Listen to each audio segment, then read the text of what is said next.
আসসালামু আলাইকুম সুপ্রিয় শিক্ষার্থীরা, আজকে আমরা শিখব হচ্ছে দশমিক থেকে কিভাবে অক্টালে এবং ডেসিমেলে এবং হেক্সাডেসিমেলে যেতে হয়। আমরা জানি সংখ্যা পদ্ধতি মোট 4 প্রকার। ভিত্তির উপরে ভিত্তি করে যে বেস, এই বেসের উপরে ভিত্তি করে সংখ্যা পদ্ধতি মোট 4 প্রকার: ডেসিমেল, অক্টাল এবং দশমিক, বাইনারি, আরেকটা হচ্ছে বাইনারি এবং হচ্ছে হেক্সাডেসিমেল।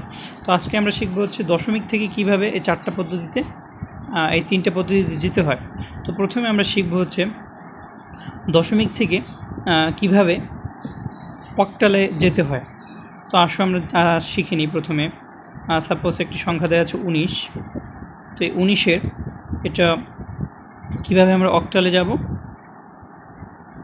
তো আমি আগে একটি ভিডিওতে বলেছিলাম যে দশমিক থেকে যদি আমরা কোনো সংখ্যায় যেতে চাই, তাহলে আমাদের সেই সংখ্যার বেস দ্বারা এই দশমিকের যে সংখ্যা রয়েছে এটি ভাগ দিতে হবে। তাহলে আসো আমরা এই 19কে ভাগ দিই এই 8 দ্বারা। তো 8 19-এর ভিতরে কয়বার যায়? 2বার যায়। 8 8 কত? 16, মানে 8 2 গুণে 16। হাতে আছে কত? 17 18 19, 3। তো 3 এখানে বসে যাবে। আবার আসো 8 16-এর ভিতরে কয়বার যায়? 2বার। হাতে কিছু আছে? নাই, সরি, এটা এখানে প্লাস হবে না, এটা এরকম চিহ্ন হবে, শুধু এরকম। পরে 8 তো আর 2-এর ভিতরে যায় না। তো কী করবো আমরা? 0 এই পেশে বসাবো, তারপরে এখানে একটা যে সংখ্যাটা থাকবে এটা এখানে চলে আসবে। ও নিচ থেকে উপরে বসাতে হবে সাজিয়ে। তাহলে নিচ থেকে উপরে সাজাও। তাহলে 19 এর অক্টাল মান হবে হচ্ছে 203। পেয়ে গেলাম এই অ্যান্সার। তারপরে আসো হচ্ছে এই দশমিক থেকে কিভাবে বাইনারিতে যেতে হয়। এটা আরও সহজ। তো আমরা সেই 19 সংখ্যাটাই নেই, বাইনারিতে যাই। এখন আমরা দেখি কিভাবে যেতে হয়। তো আমরা বলেছিলাম যে আবারও দশমিক থেকে কোনো সংখ্যায় যেতে হলে ওই সংখ্যার বেস দ্বারা এই দশমিক সংখ্যাকে ভাগ দিতে হবে। তো আসো আমরা 19কে ভাগ দিই। 19-এর ভিতরে 2 কয়বার যায়? আমরা জানি 9 2 গুণে 18, হাতে আছে 1। আবার 9-এর ভিতরে 2 কয়বার যায়? 4 2 গুণে 8, হাতে আছে 1। 2 4-এর ভিতরে কয়বার যায়? 2বার। হাতে কিছু নাই, 0। 2 2-এর ভিতরে কয়বার যায়? 1বার যায়। হাতে কিছু নাই, 0। 2 1-এর ভিতরে যায় না। তাহলে আমার কী করতে হবে? এখানে 0 বসাতে হবে, এই মানটা এখানে চলে আসবে। এবার নিচ থেকে উপরে সাজাও। তাহলে কত হলো? 19-এর দশমিক মান, মানে বাইনারি মান হবে 1 0 0 1 1। এখন আমরা কিন্তু মিলাতে পারি যে এই যে এটা কিন্তু একটা মান আছে, যে এটা আমরা কীভাবে বুঝবো যে সঠিক হয়েছে কি না। এই সংখ্যাটা আমরা এভাবে বসাতে পারি 1 2 4। এখানে কয়টা আছে? 1 2 3 4 5, 5বার বসাবো। 1 2 4 8 16, 1 2 3 4 5। কীভাবে বসালাম এটা? প্রথমে 1 এর ডাবল হচ্ছে 2, 2 এর ডাবল হচ্ছে 4, 4 এর ডাবল হচ্ছে 8, 8 এর ডাবল হচ্ছে 16।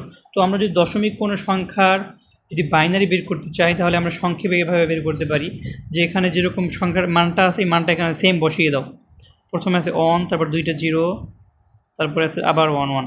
তাহলে এখন আমরা যেগুলোর নিচে 1 আছে এগুলো যদি আমরা যোগ করি তাহলে কিন্তু 19 পাবো আমরা। যেমন দেখি আমরা 16 আর 2 কত? 18, 18-এর 1 কত? 19।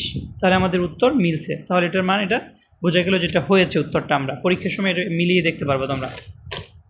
আসো আমরা এই 2টা শিখলাম। এখন আমরা শিখবো হচ্ছে দশমিক থেকে কিভাবে হেক্সাডেসিমালে যেতে হয়। তো এটাও সহজ পদ্ধতি। তো আমরা আবার ওই 19 সংখ্যাটাই নেই, যাব হচ্ছে কোথায়? হেক্সাডেসিমালের বেস কত? 16। এগুলো কিন্তু এমসিকিউতে আসে, এগুলো মনে রাখবা। হেক্সাডেসিমালের বেস কত? 16। তো আমরা বলেছিলাম যে দশমিক থেকে কোনো সংখ্যায় যদি যেতে হয় ওই সংখ্যার বেস দ্বারা এই দশমিক সংখ্যাকে ভাগ দিতে হবে। তো আসো আমরা ভাগ দিই।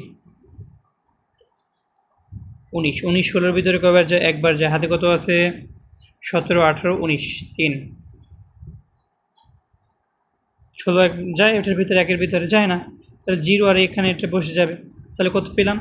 আচ্ছা, এখন আরেকটা জিনিস মনে রাখতে হবে, দশমিক মানে হেক্সাডেসিমেলের 0 থেকে F পর্যন্ত মান যায় মোট 15টা সংখ্যা। কীভাবে? 0 1 2 3 4 5 6 7 8 9।